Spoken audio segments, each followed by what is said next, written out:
네, 아멘. 네. 오늘은 예수 소망이라는 제목으로 같이 말씀 나누겠습니다. 우리 같이 말씀 시작하시면서 오늘은 먼저 그림 하나를 보시고 우리 같이 말씀 나눌 텐데요. 조지 프레드 와츠라는 작가가 그린 그림입니다. 여러분, 한 여인이 지구본 위에 올라가 있습니다. 그런데 무엇인가가 몹시 불편한 듯이 몸이 꼬여 있습니다. 잘 보시면 얼마나 아픈지 눈을 가리고 있어요. 앞을 볼 수도 없을 만큼 불편하고 아픈 상태입니다. 그런데 그녀가 악기 하나를 들고 있어요. 저 악기가 비파라는 악기입니다. 원래는 7줄로 된 악기인데요. 여러분 자세히 보시면 지금 저 악기에는 한 줄밖에 남지 않았습니다. 무엇인가 힘들고 불편하고 아픈 저 여인이 마지막 한 줄 남은 저 비파, 그 한 줄을 의지해서 연주하고 노래하고 있는 겁니다. 여러분, 인생에 많은 부분들이 무너져 내려 있고요. 인생의 많은 부분들을 잃고 있는데 저 남은 줄 하나 붙잡고 노래하는 겁니다. 몸은 아프고 아픈 보이지 않는데 그럼에도 불구하고 저 남은 한 줄이 그녀에게는 소망이 돼서요. 그 소망 때문에 저 어려운 환경에서도 연주를 계속 이어가고 있는 겁니다. 여러분, 지금 보시는 저 그림의 제목이 바로 호흡, 소망입니다. 여러분, 여러분과 저에게 우리도 저 여인처럼 붙잡을 수 있는 소망이 필요합니다. 제가 청년 시절 교회에 다닐 때 저희 교회 한 집사님이 아프셔서 동네에 있는 병원을 가셨는데요. 그 의사가 진단하더니 바로 대학병원, 큰 병원을 방문하라고 얘기합니다. 그분이 대학병원에 가셨는데 이번에는 의사가 진단하더니 가족을 부르라고 얘기합니다. 가족들이 다 달려갔습니다. 의사가 가족들에게 하는 말이 아버님을 모시고 집에 돌아가셔서 편안히 계시게 하라고 얘기합니다. 그분이 암 말기이셨어요. 여러분, 의사가 왜 암 말기인 환자를 집에 돌려보내는 겁니까? 아니, 약이라도 줘야 되는 거 아닙니까? 필요하면 수술이라도 해야 되는 것 아닙니까? 환자는 퇴원하겠다고 얘기하더라도 의사는 만류해서 그를 입원시켜야 되지 않겠습니까? 왜 의사가 환자를 집에 돌려보내는 거죠? 소망이 없기 때문이에요.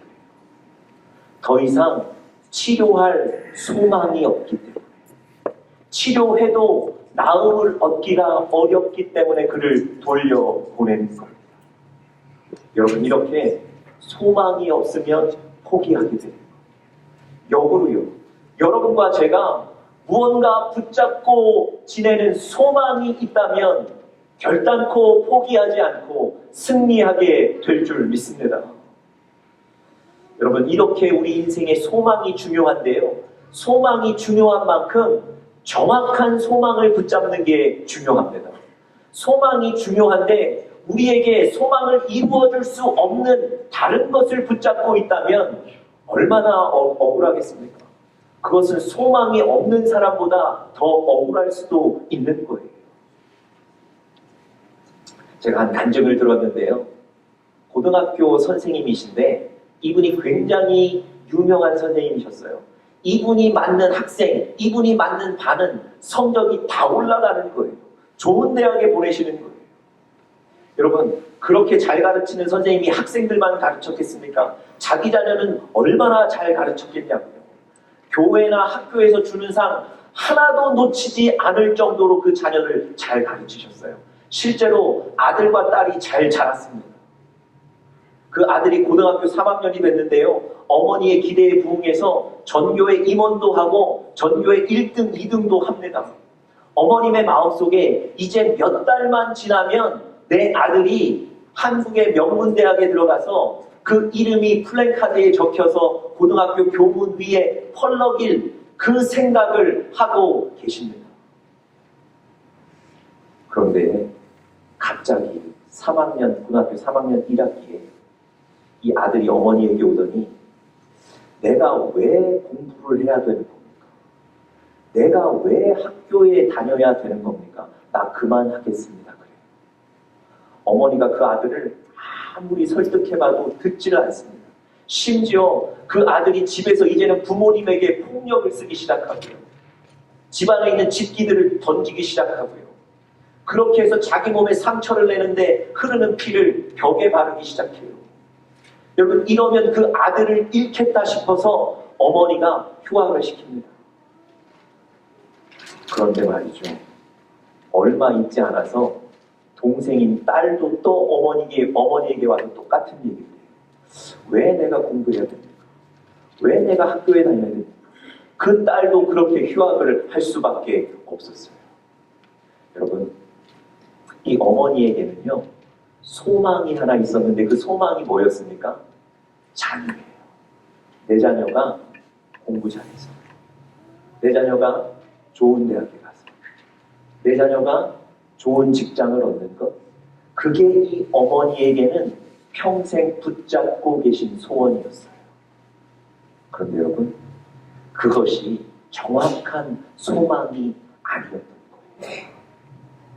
여러분, 이렇게 여러분과 저에게 소망이 중요하지만 우리가 헛된, 잘못된 소망을 붙잡고 살아갈 수 있다는 겁니다. 여러분은 지금 어떤 소망을 붙잡고 계십니까? 물질이라는 소망 붙잡고 계십니까?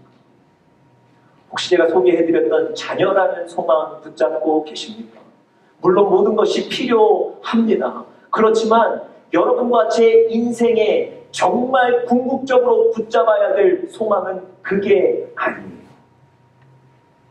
여러분, 오늘 우리가 요한복음 5장 1절부터 9절까지의 본문을 읽었는데요.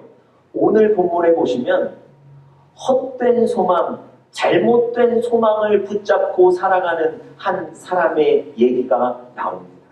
그 사람이 누구냐면 38년 동안 병을 가지고 살아가는 사람이에요. 여러분, 한번 생각해 보십시오. 일주일도 아니고요, 1년도 아니고 38년 동안 병을 가지고 살아가는 사람이에요. 여러분, 성경에 보시면 12년간 혈루증으로 고생한 여인에 관한 얘기가 나오는데요. 이 12년 동안 고생한 이 여인, 그의 결과가 어땠습니까? 그 병으로 고생한 것 때문에 병은 더욱 중해지고요. 병 치료하느라고 12년 동안 재산을 다 허비해버렸습니다. 여러분, 12년 동안 병으로 고생하는 여인도 그런데 지금 오늘 본문에 등장하는 38년 된 분은요, 3배나 더 오래 병 생활을 하는 거예요. 그의 생활이 온전했겠습니까? 그에게 단 한 가지 소망밖에 없는 거예요. 그 소망이 뭐겠습니까? 내가 가진 병이 낫는 거. 그거 하나 붙잡고 살아가는 거예요. 그런데 여러분, 이분이 지금 어떻게 38년 된 병을 치료하려고 노력하고 있습니까? 오늘 본문 3절, 4절에 보시면 이런 얘기가 있어요. 예루살렘에 보시면 베데스다라는 연못이 있는데요. 그 연못에 전설이 하나 있습니다. 가끔 천사가 내려와서 물을 휘젓는다는 거예요. 그러면 물이 움직인답니다. 그러면 물이 움직이는 그때 가장 먼저 그 호수로 뛰어드는 사람은 어떤 병에 걸렸든지 낫는다는 전설이 있었다는 거예요. 여러분, 그 전설에 의지해서 이 38년 된 병자가 오늘도 베데스다 연못가에 가서 누워 있는 거예요. 여러분, 예수님이 그 연못에 들어가면 낫게 하시겠다 말씀하신 게 아니고요. 그냥 내려오는 전설이에요. 그것에 들어가면 자기는 나올 수 있다는 그 소망 하나 붙잡고 오늘도 베데스다 연못가에 가서 앉아 있는 거예요. 여러분, 38년 된 그 병자, 병이 나아야 될 텐데요. 그런데 그가 붙잡고 있는 소망이 헛된 소망이라는 거예요. 얼마나 안타깝습니까? 혹시 여러분과 제가 지금 이 땅을 살아가면서 우리도 무언가 소망을 붙잡고 있는데 마치 베데스다 연못가와 같은 전설에 의지한 다른 어떤 소망을 붙잡고 살아가고 계시지는 않습니까? 여러분, 이 38년 된 병자가 그것 소망이라고 생각하다가 예수님을 만나게 돼요. 그리고 예수님께서 그 38년 된 병을 고쳐 주신 줄 믿습니다.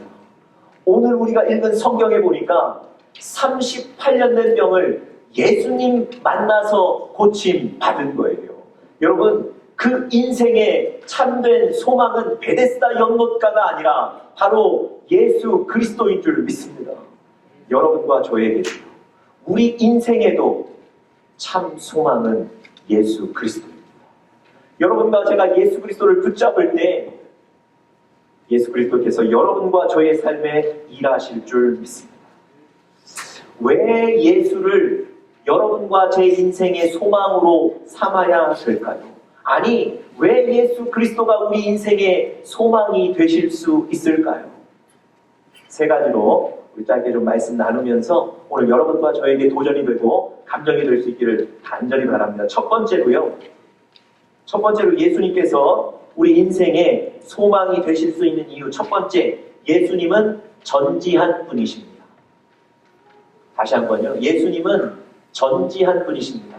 전지하다는 것이 무엇이죠? 모든 것을 아신다는 거예요. 예수님은 여러분과 저를 아시는 분이세요. 여러분과 저의 마음도 아시고요. 여러분과 저의 아픔도 아시고요. 여러분과 저의 힘듦도 아십니다. 여러분, 오늘 예수님께서 그 베데스다 연못가를 지나가시다가 6절에 보니까 이렇게 표현되어 있습니다. 예수께서 그곳을 지나가시다가 그 누운 것을 보시고 병이 벌써 오랜 줄 아시고. 여러분, 38년 된 병자가 예수님을 찾아온 게 아니에요. 그래서 자기 사정을 얘기하는 게 아닙니다. 아니, 이전에 이미 만났던 상황이 아니에요. 전혀 모르는 분입니다. 예수님이 이 베데스다 연못가를 지나가시다가 그 누워있는 38년 된 병자를 보셨어요. 그리고 그의 병이 오래된 줄을 아셨어요. 여러분, 예수님은요, 여러분과 저를 아십니다. 우리의 상황과 우리의 마음을 아시는 분, 그분이 바로 예수 그리스도이십니다. 여러분, 이 38년 된 병자가 정말 절망의 나락으로 떨어져 있다는 것을 예수님이 보시고 아셨어요. 그래서 그 많은 병자들 중에 그를 부르신 겁니다. 한 기록에 보면요, 평소에는 그 베데스다 연못가에 그 전설을 의지해서 300명이 모여 있었답니다. 그런데 명절에는 약 3,000명 가량이 모였다는 거예요. 오늘 본문의 배경이 바로 명절이거든요. 약 3,000명의 사람이 모여있는 그곳에 예수님은 그 38년 된 병자를 보시고 그의 병이 오래됨을 아셨다는 거예요. 여러분, 다른 사람은 여러분과 제 마음을 몰라주는데, 아니, 우리 상황을 모르는데요, 예수님은 여러분과 저의 마음을 아십니다. 여러분, 예수님의 12제자 중에 마태라는 사람이 있습니다. 예수님께서 마태라는 사람을 제자로 부르신 건요, 굉장히 파격적인 사건이에요. 왜냐하면 마태가 나 예수님의 제자가 되고 싶습니다, 그러고는 이력서를 써서 지원한 게 아니에요. 예수님을 찾아온 것도 아니에요. 예수님이 지나가시다가 마태를 보시고 마태에게 다가가셔서 제자로 부르신 거예요. 여러분, 그 당시 마태는 세금을 거두는 텍스 콜렉터였습니다. 세금을 착복하기도 하고요. 사실은 세상적으로는 죄인이었어요. 그런데 예수님이 그를 제자로 부르신 거예요. 뭐 때문에 그를 제자로 부르셨을까요? 예수님은 그의 마음을 이미 알고 계셨어요. 그가 죄 때문에 괴로워하고 있다는 것을 아셨어요. 그가 신앙으로 살고는 싶지만 지금 이 상황에 대해서 방황하고 있다는 것도 아셨어요. 그래서 예수님이 친히 마태를 찾아가셔서 그를 아셨기 때문에 그를 제자로 부르신 거예요. 여러분, 동일합니다. 지금 여러분과 제 안에 있는 그 작은 마음들, 어려운 마음들, 또 악한 마음들, 약한 마음들, 우리는 모르죠. 그러나 예수님은 그 상황과 마음들을 아시는 줄 믿습니다. 그리고 여러분들에게 적절하게 말씀하실 거예요. 그래서 그분이 바로 여러분과 저의 소망이 되실 수 있습니다. 두 번째로요, 예수님이 우리 인생의 소망이 되실 수 있는 이유 두 번째는 바로 예수님은 전능하신 분이시기 때문에 그렇습니다. 자, 첫 번째는 예수님은 전지하시다. 모든 것을 아신다 그랬고요. 두 번째 예수님이 소망이 되는 이유는 그분은 전능하시다. 모든 것을 하실 수 있다는 겁니다. 여러분, 오늘 예수님께서 38년 된 병자를 보시고 그 병이 오래된 것을 아시고 그에게 질문 한 가지 하셨어요. 뭐라고 물으셨습니까? 네가 낫고자 하느냐? 이렇게 물으셨어요. 여러분, 38년 된 병자에게 당신 낫기를 원합니까? 아니 뭐 이런 질문이 다 있습니까? 당연히 낫기를 원하겠죠. 아니 무슨 이런 뻔한 질문을 예수님이 하셨을까요? 네가 낫고자 하느냐? 왜 이런 질문을 하셨을까요? 여러분, 네가 낫고자 하느냐? 이 질문에는요, 예수님이 지금 그 38년 된 병자의 병을 이 자리에서 낫게 하시겠다는 하나님의 능력과 의지가 담겨 있는 거예요. 제가 왜 그렇게 말씀드리냐면요, 혹시 여러분의 자녀나 뭐 조카들이 생일을 맞았다거나 혹은 또 축하할 일이 있을 때 여러분들 그 자녀나 조카들에게 뭐라고 말씀하시죠? 너 오늘 뭐 받고 싶니? 너 오늘 뭐 먹고 싶니? 이렇게 얘기하시잖아요. 여러분, 그 얘기는 무슨 의미가 담겨 있는 겁니까? 오늘 내가 너 갖고 싶은 거 사주겠다는 거예요. 설마 그 아이가 갖고 싶은 게 없겠습니까? 먹고 싶은 게 없겠습니까? 있잖아요. 있는데도 그걸 다시 한번 묻는 건 내가 오늘 해주겠다는 거예요. 내가 오늘 사주겠다는 거예요. 여러분, 예수님이 그 38년 된 병자에게 낫고자 하느냐 물으신 건 오늘 내가 당신을 치료하겠습니다 얘기하시는 거예요. 오늘 자꾸 내려가네요. 여러분, 혹시 여러분의 주변에 누군가 오늘 뭐 먹고 싶니? 뭐 갖고 싶니? 묻거든 절대 사양하지 마시고, 그건 사준다는 확신, 약속이니까 두 번 다시 오지 않을 그 기회를 잡으시길 바랍니다. 네. 오늘 예수님이 그 38년 된 병자에게 낫고자 하느냐 물으신 건요, 내가 오늘 너를 고치겠다. 그리고 오늘 성경에 보니까 예수님은 그를 고쳐주셨어요. 여러분, 예수님은 전능하신 분이신 줄 믿습니다. 여러분들 한국의 이어령 박사라는 분 얘기 들어보셨습니까?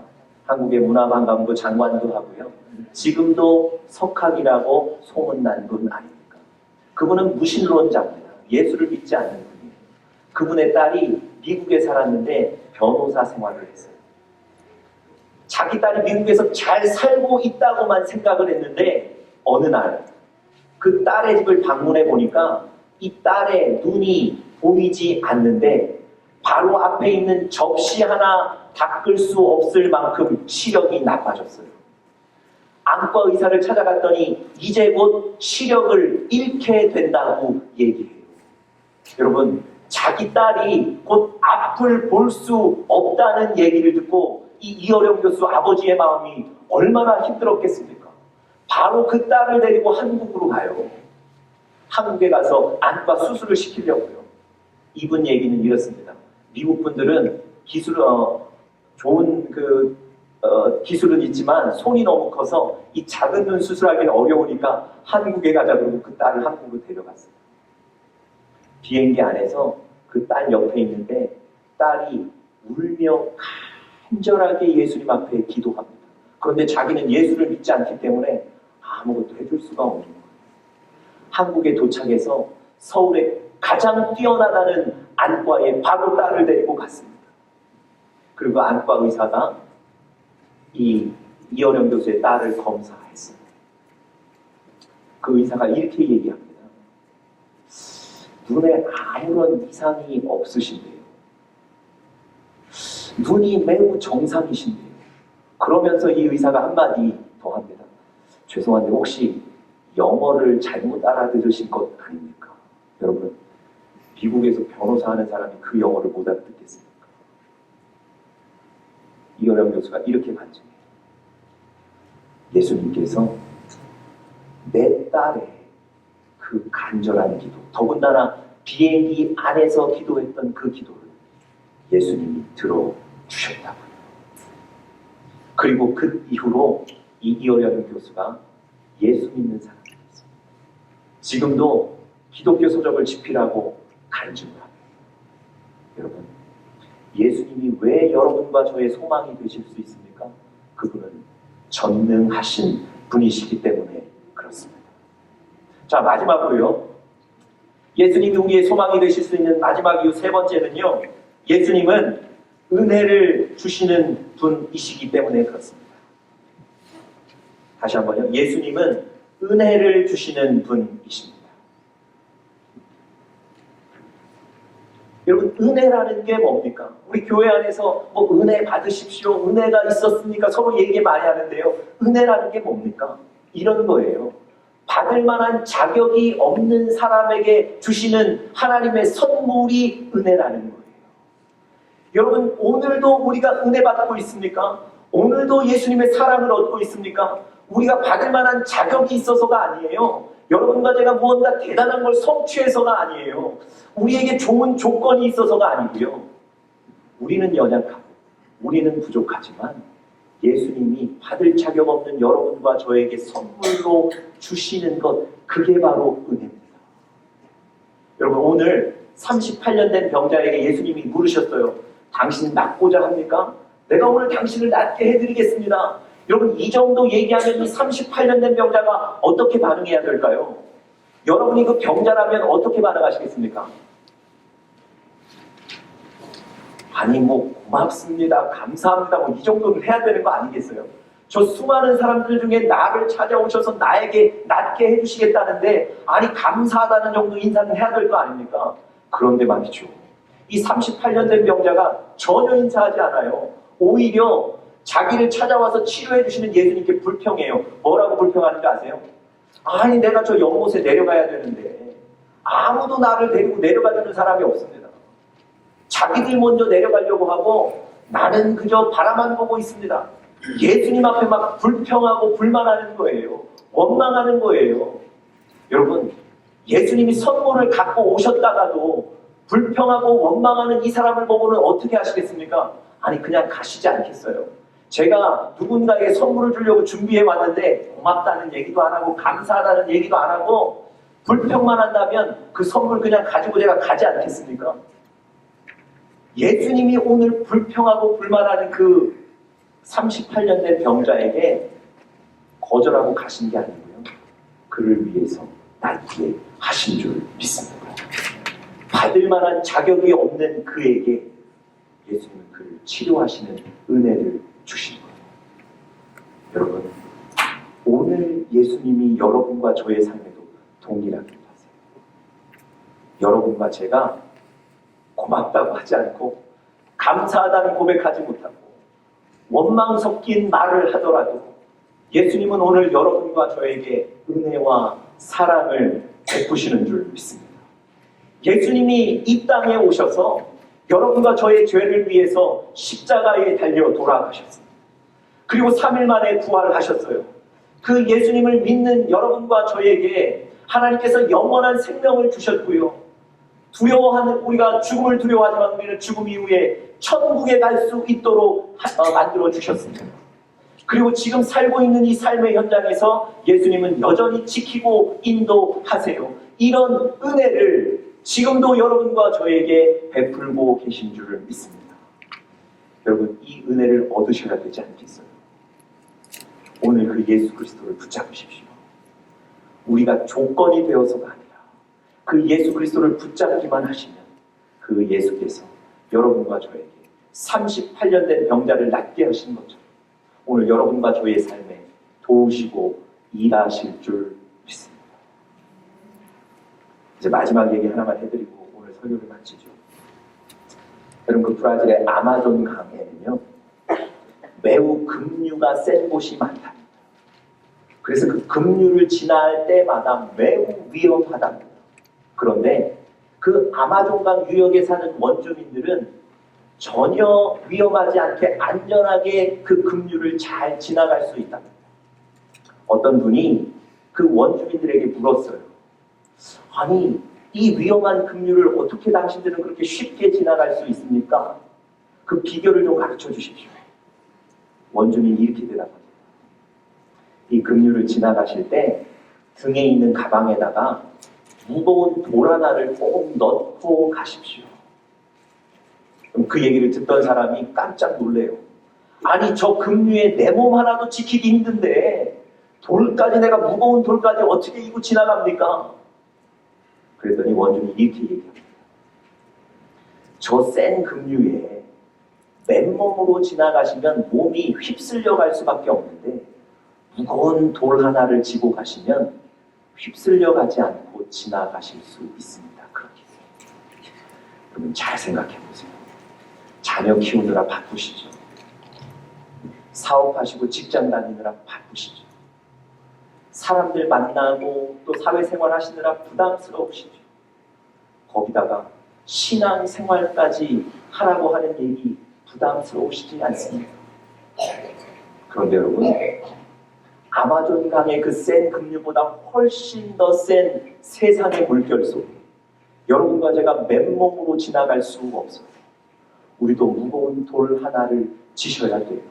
우리도 예수 그리스도를 여러분과 제 인생에 모시고 살아갈 때 우리 인생의 급류를 지나가게 될 줄 믿습니다.